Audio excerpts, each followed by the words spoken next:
senin havara olayım. Derdimi verem senin havara olayım. Sözden için ağlayınmışten o karani. Ben bir bilemem nedir geçti ey aradına sözden için. Giyinmişten o karani.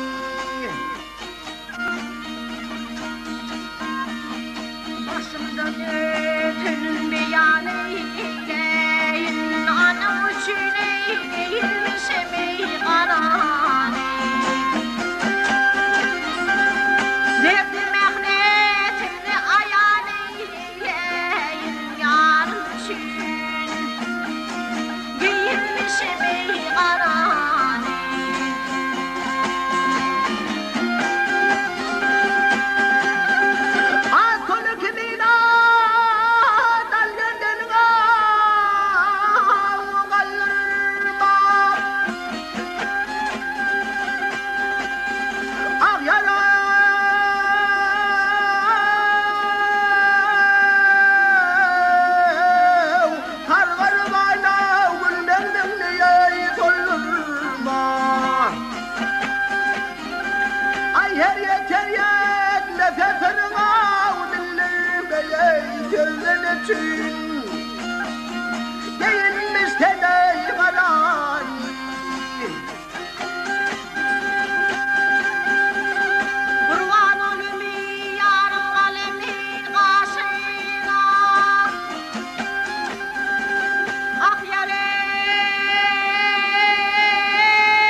Aydın ağrıya uyudum, şekerden şerbenden senin ağut edeyim.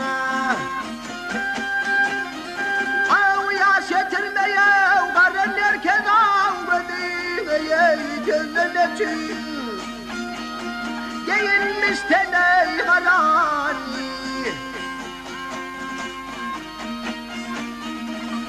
Ahmak ey ağumatlı ey aşıma, rahmet medin ey gözün akanu yaşıma.